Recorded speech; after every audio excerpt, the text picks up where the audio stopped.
आप सभी को मेरा नमस्कार। मैं अपने YouTube चैनल पे आप सभी का स्वागत करता हूँ। देखिए, अभी एसएससी सीजीएल 2019 का जो टीयर 2 का एग्ज़ाम हुआ 15, 16 और 18 की शिफ्ट में, इसमें मैथ के पेपर में जो तीनों शिफ्ट में, जैसे 15, 16 का तो लगभग सेम आया, लेकिन 18 में जो डिफरेंस क्रिएट हुआ है, उसके कारण अब लोगों के मन में बहुत ज़्यादा ये डर पैदा हो गया है कि अब कट ऑफ बहुत ज़्यादा बढ़ने वाला है। अब कितना बढ़ने वाला है, कुछ लोग तो ये कह रहे हैं कि टीए की पोस्ट के लिए ही लगभग जनरल के लिए 570, 75 या 80 तक जा सकता है। देखिए, कट ऑफ इस हिसाब से अपने हिसाब से वेरी नहीं करेगा, बल्कि जैसा डेटा एसएससी के पास होगा उस हिसाब से वेरी करेगा।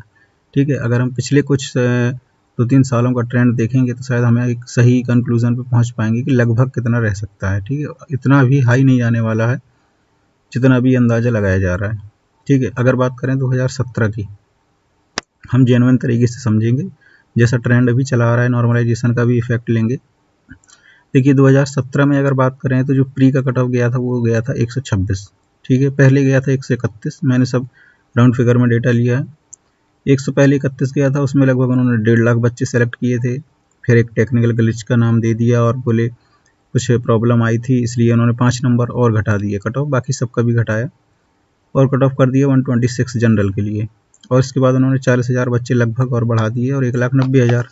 ठीक है, फिर आया मेंस का पेपर, जिसका कट ऑफ गया 415, जिसमें उन्होंने लगभग 46-47,000 बच्चे सेलेक्ट किए थे। अच्छा, अब 2017 में जो मैथ का पेपर आया था उसका लेवल आप सबको पता है। ठीक है, इंग्लिश भी उतनी आसान नहीं थी जितनी अभी 2 साल से आ रही है 18 और 19 में। उसके बाद कट ऑफ गया 415। ठीक है, बाद में उसका मेंस फिर टीयर 3 हुआ, जिसका अलग अलग आपको पता है कि इंटरव्यू पोस्ट के लिए 496 था और नॉन इंटरव्यू के लिए 488। ये सब जनरल की बात है बाकी, और आप देख लीजिएगा। और फाइनल कितना पहुंचा था, 524। यानी 524 अगर यूआर के थे तो उसको एक टीए की पोस्ट मिल गई थी। ठीक, अब बात करते हैं 2018 की। 2018 में कट ऑफ पहुंच गया 137 प्री का, यानी लगभग 11 नंबर का इंक्रीमेंट हो गया। और यहाँ पे बच्चे कितने बुलाए गए, लगभग 1.5 लाख, यानी कि 40,000 बच्चे कम हो गए।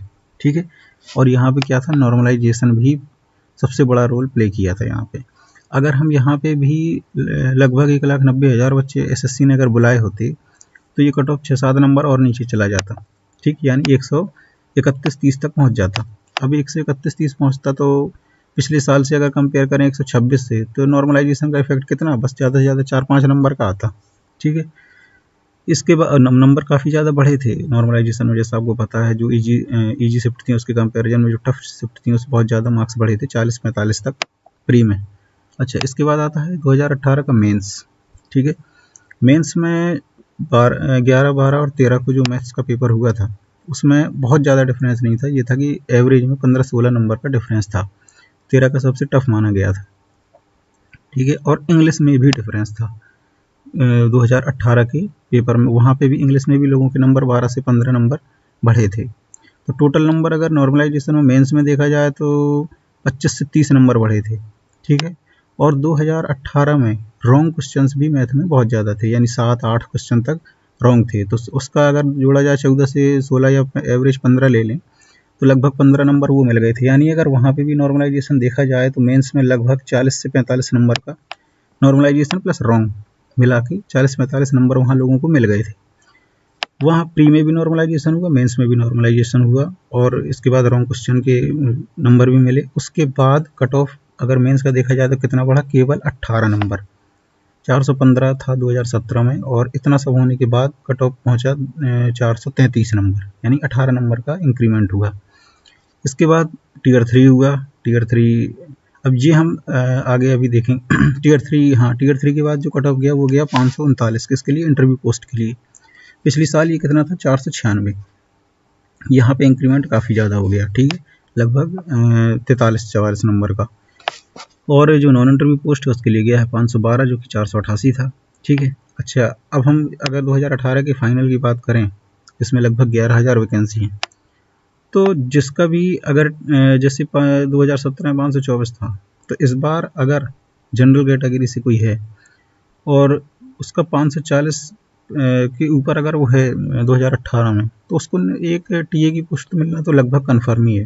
ठीक है, 99% या 100% भी कह सकते हैं कि 540 के ऊपर अगर आप हैं तो आप बिल्कुल टेंशन फ्री हैं, आपको एक जॉब पक्का मिलेगी इसमें। ठीक है, अब बात करते हैं 2019 के बारे में, इसी ट्रेंड पे बात करेंगे।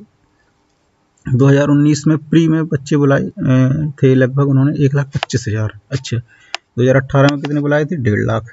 यहाँ पे भी बच्चे कितने हो गए? 25,000 कम हो गए। 2017 में 40,000 कम किए और 2018 में 25,000 कम कर दिए, कट ऑफ 10 नंबर बढ़ गया। ठीक है, अगर ये 25,000 बच्चे एसएससी ने बुला लिए होते और वापस से 1.5 लाख बुलाते तो ये कट ऑफ वापस से 6-7 नंबर फिर से नीचे चला जाता। ठीक है, इस बार भी नॉर्मलाइजेशन हुआ, यानी कट ऑफ फिर उसी रेंज में रहता।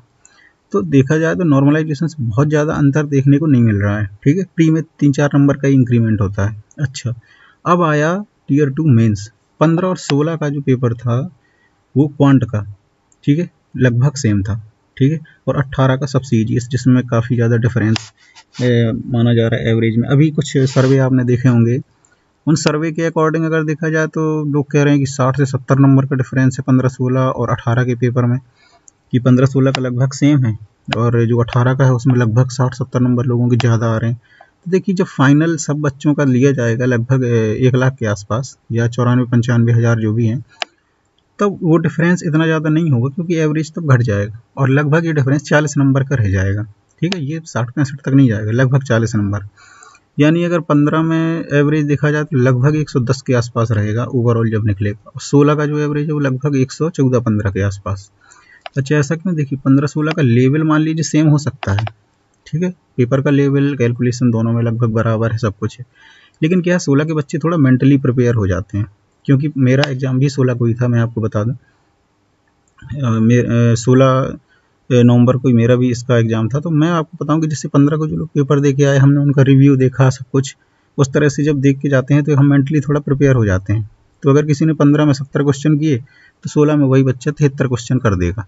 ठीक है, ये होता है, मैंने तो ये फील किया। अच्छा, इसके बाद अगर इंग्लिश की बात की जाए तो 15 और 18 ये लगभग सेम आया, जबकि 16 की शिफ्ट थी जो मैंने भी दिया है वो सबसे ईजीएस्ट मानी गई है। उसमें लगभग एवरेज अगर 170 है तो 15 और 18 में 165, 64, 66 इस तरह है। तो इंग्लिश में देखिए इस बार उतना डिफरेंस नहीं है जितना कि पिछली साल 2018 में था। ठीक है, अब यहाँ खेल समझिए, यहाँ पे सबसे ज़्यादा डिफरेंस जो आ गया वो मैथ में आ गया है। ठीक है, यानी लगभग 40 नंबर, तो 40 से 45 नंबर लोगों के बढ़ेंगे मैथ में, लेकिन इंग्लिश में वो नंबर नहीं बढ़ने वाले। इंग्लिश में 3-4 नंबर का ही डिफरेंस रहेगा। ठीक है, तो अगर हम दोनों, यानी अगर मैथ में 40 नंबर ले लें और इंग्लिश में 3-4, तो 40 से 45 हो गया। ठीक है, लेकिन इस बार आप देखिए रॉन्ग क्वेश्चन नहीं है। 2018 में बहुत ज़्यादा रॉन्ग क्वेश्चन थे। ठीक है, तो वो मिलके और नॉर्मलाइजेशन मिलके 40 से 50 पहुंच गया था बीच में। इस बार रॉन्ग क्वेश्चन नहीं है, तो केवल नॉर्मलाइजेशन 40 से 50 पहुंच गया है। ठीक है, इस बात को समझिए आप। तो मतलब अगर देखा जाए तो टोटल डिफरेंस वही है। ठीक है, नंबर इस बार लोगों के ज़्यादा नहीं बढ़ रहे हैं, नंबर वही हैं। हाँ, स्कोर कुछ लोग ज़्यादा कर सकते हैं पिछले साल की अपेक्षा मेंस में। तो अगर देखा जाए तो वही सेम ट्रेंड लगभग रहने वाला है। अगर इस बार जो 433 गया था 2018 में टीयर 2 का, तो इस बार आप मान लीजिए कि ये देखिए 433 गया था मेंस का, तो इस बार आप ये मानिए कि वैकेंसी थोड़ा कम है, अभी तक लगभग 2,500 वैकेंसी कम है। हो सकता है कि अभी चूँकि टेंटेटिव हैं तो शायद 1,000-1,200 वैकेंसी और बढ़ जाएँ, और पक्का ही बढ़ेंगी कुछ। लेकिन अगर अभी की वैकेंसी के ट्रेंड के हिसाब से देखा जाए 8500 या 8600 जो हैं, तो आप ये मानिए कि जनरल का जो कट ऑफ है मेंस के बाद, टीयर 2 के बाद टीयर 3 के लिए जिनकी कॉपी चेक होनी है, वो ज़्यादा से ज़्यादा 15 से 18 नंबर ही बढ़ने वाला है। ठीक है, यानी अगर आप 450-455 के ऊपर हैं जनरल कैटेगरी से, तो आप समझिए कि आप 100% श्योर हैं कि आप टीयर 2 क्वालिफाई कर जाएंगे आफ्टर नॉर्मलाइजेशन। ठीक है, मैं आफ्टर नॉर्मलाइजेशन की बात कर रहा हूँ। ठीक है, नॉर्मलाइजेशन के बाद अगर आपके मार्क्स 455 और से प्लस हैं, ठीक है, या 450 से 455 के प्लस हैं, 455 प्लस -5 भी लिया जा सकता है, तो 455 से अगर प्लस -5 हैं, ठीक है, यहाँ पे मैंने माइनस नहीं लगाया, तो प्लस माइनस यानी 450 से 460 की रेंज में अगर आप जनरल में हैं तो आप निश्चित ही क्वालिफाई कर जाएंगे। और अगर ओबीसी की बात की जाए तो 440 मान लीजिए। ठीक है, 440 के ऊपर अगर आप हैं, या ईडब्ल्यूएस का थोड़ा सा इसी के आसपास रहता है या थोड़ा सा नीचे मान लीजिए 5 नंबर। ठीक है, तो इस रेंज में अपने आप, और बाकी कैटेगरी का अपने हिसाब से देख लीजिएगा आप 10-15 नंबर और कम करके। ठीक है, तो आप ये मत सोचिए कि जनरल का यार 480, यार किस लॉजिक से 480 पहुंच जाएगा। ठीक है, आप एक बार इस वीडियो को पूरा समझेंगे तो शायद समझ में आएगा आपको। ठीक है, अच्छा अब बात करते हैं टीयर 3। इस बार टीयर 3 में क्या हुआ कि जो उन्होंने लेटर तो पूछा नहीं, यानी यूएफएम का केस तो अब बनता नहीं है। ठीक है, जो बच्चे फ्रंट पेज में गलती करेंगे बस उन्हीं का यूएफएम बनेगा, बाकी किसी का नहीं बनने वाला है। लेकिन उन्होंने प्रिसाइज राइटिंग पूछा। ठीक है, ये एकदम से एक तरह से सरप्राइज था, नया था। तो इसमें शायद इस बार, और जो उन्होंने ऐसे का टॉपिक पूछा, वो पूछा कि एनवायरनमेंट पे लिखना था। अच्छा, एनवायरनमेंट पे भी उन्होंने हिंदी में जो है क्या लिखा था कि केवल हिंदी में उन्होंने इतना लिखा था कि भारत पर पर्यावरण का प्रभाव बताइए। अब भारत पर पर्यावरण का प्रभाव, तो लोग इसको बहुत अलग अलग तरीके से लिखेंगे, है ना। और जबकि इंग्लिश में उन्होंने एनवायरनमेंट असेसमेंट के बारे में पूछा था। ठीक है, तो आप ये मानिए कि इसमें एवरेज मार्किंग होने वाली है, यानी 50 से 55 मार्क्स सबको मिलने वाले हैं। टीयर 3 में वो किसी को फेल नहीं करते हैं। ठीक है, क्योंकि हमेशा इसमें एक जनरल टॉपिक ही पूछा जाता है। तो जनरल टॉपिक के हिसाब से आप ये मानिए कि उसी तरह से मार्किंग होगी 50-55। जो बहुत अच्छा लिख के आएगा उसको 60 के ऊपर मार्क्स मिल जाएंगे। ठीक है, तो अगर बात की जाए टीयर 3 के बाद कट ऑफ जो जाएगा, या फाइनल की बात करूँगा, टीयर 3 के बाद नहीं, मैं फाइनल की, जनरल को इस बार 2019 में जॉब किस में मिल सकती है। ठीक है, कितने नंबर में। अगर 8500 वैकेंसी के हिसाब से ही बात की जाए, तो अगर आप जनरल में 550 या 55 के ऊपर हैं, तो आप कन्फर्म है कि आपको एक जॉब मिल जाएगी, जिसमें टीयर 1 के नॉर्मलाइज मार्क, टीयर 2 के नॉर्मलाइज मार्क्स प्लस टीयर 3 यानी फाइनल स्कोर। अगर आप 455, 5 ये और 5 नंबर आप और ले लें, अगर 555 के ऊपर आप जनरल से हैं, तो आपकी एक पोस्ट टीए की कन्फर्म है। वो कहीं भी मिले ये मतलब नहीं है, लेकिन एक पोस्ट कन्फर्म है। वहीं अगर ओबीसी की बात की जाए तो 535 के प्लस यही लगभग ईडब्ल्यूएस का रहता है। ठीक है, और अगर इंटरव्यू पोस्ट की हम बात करें तो ये 580 के अराउंड पहुंच जाएगा, जबकि कुछ लोग कह रहे हैं कि टीए की ही 580 पहुंचेगी। तो देखिए इतना ज़्यादा वेरिएशन नहीं होगा, चीज़ों को आप समझिए। जो मैंने बताने की कोशिश की है, आप एक बार उसको पूरा समझेंगे तो समझ में आएगा कि उतना ज़्यादा चेंज नहीं हो रहा है। ठीक है, 575 से 580, अगर 580 के ऊपर आप हैं टोटल आपका, तो आप समझिए एक इंटरव्यू पोस्ट आपको मिल जाएगी, भले ही एक्साइज मिले। और ओबीसी के लिए उससे 15 नंबर नीचे ले सकते हैं। ठीक है, अच्छा अब ये तो हो गया हमारा इसका एनालिसिस। तो फालतू का ज़्यादा यहाँ वहाँ भागने की हमें ज़रूरत नहीं है। देखिए जो हम करके आए हैं, जो हमें अब अगर नॉर्मलाइजेशन, अच्छा नॉर्मलाइजेशन के पहले अगर बात की जाए कि नॉर्मलाइजेशन में कितने बढ़ सकते हैं, तो ये मान लीजिए अगर आप 15 और 16 के, तो आपके मार्क्स लगभग 40 नंबर से इंक्रीज कर सकते हैं, 40 से 45, अगर टोटल देखा जाए मैथ और इंग्लिश मिलाकर। ठीक है, इंग्लिश में हो सकता है 16 वालों के ना बढ़ें, 15 वालों के 2-3 बढ़ जाएँ, तो इंग्लिश को कंसीडर ना करते हुए हम देखें तो लगभग 40 से 45 नंबर आपके बढ़ सकते हैं। 18 वालों में देखिए कुछ लोग कह रहे हैं कि बहुत ज़्यादा नंबर घट जाएंगे, तो इतने ज़्यादा 40-50 नंबर घटना ये थोड़ा सा इलॉजिकल सा लगता है। बाकी देखिए नॉर्मलाइजेशन का खेल अभी कोई पूरी तरह से समझ नहीं पाया किस तरह काम करेगा। लेकिन अगर 18 के पेपर में आपने लगभग 170 के ऊपर स्कोर किया है, तो फिर आपको घटने के चांस आपके बहुत कम है। ठीक है, 18 का जैसा लेवल था, मुझे लगता है कि 170, तो यार अगर आप एसएससी सीजीएल में एक जॉब चाहते हैं तो 18 के पेपर में 170 80 के ऊपर तो मार्क्स आने ही आने चाहिए।